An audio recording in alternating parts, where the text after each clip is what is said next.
چې وخت تېر شو نو والد صاحب ما ته وویل چې دا شانتي بچیا تدریس هم ختم شو. مې تدریس به زما یې زه به ځم وی تدریس هم ختم شو، امامت هم نشته دی، نور دا غم دی، ښادي ده او ټبر دی او ماشومان دي او غم او ښادي او روغ ناروغ زه پرې پوه شوم. بیا ستا څه مقصد دی جي چې نوکري وکړم؟ نو مې زه خو طالبګرۍ پسې علم پسې نابالغه وتې وم، د 14 کالو وم. نو مې زه د خپل رشته دار نه پېژنم. نو مې دا وکړه چې کار لاله ته وګوره او کوم مې زه زما مشر خور ته نور سوای او خبره په لنډو خلاصه کړه چې کار ته وګوره کوم مې زه یا دا ورځ به تېره شوه چې خدای دا په کوم امتحان کې رالم.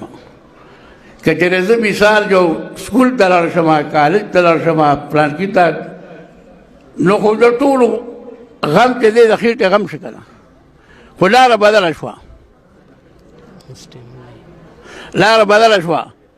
نو خدای مې دا ماله بندوبست وکړي او د پلار دا خوله د ما نه واړی چې شپه شوه زه لاړم مدینې منورې ته.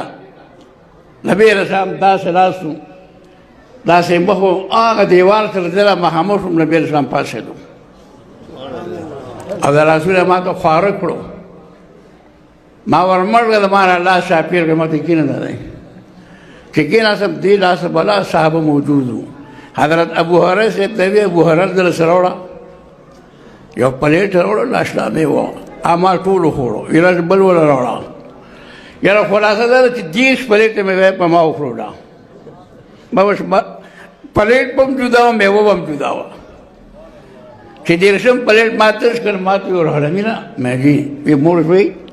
دی راته ووایي مې وختي موړ شوې ما، خو ستا خوراک واپس کولی نه شم، دا طاقت مې نشته. وی راشه ابو هريره دا پلیټ ته واله، سړی موړ شو. بیا یو ساعت غلی و، ما ته وی دعا درته کوم ځه کار کوه. مې ښه جي هغه دعا یې راته وکړله، د علم لاړ شو. زه پاڅېدم، ما ورله لاس ورکړو، زما لاس یې ونیو.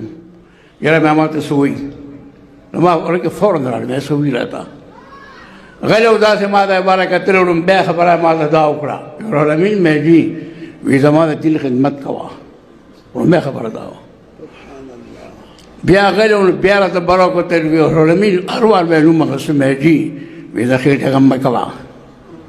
مې ښه جي په درېیمه پیره راته ته وکتل، زما لاس یې نیولی دی، وی زه به قیامت کې ستا نه تپوس کوم تا د ما دین څومره خدمت کړی دی. ځه ابد دې سره زه لا وښوم، دې سره زه لا وښوم.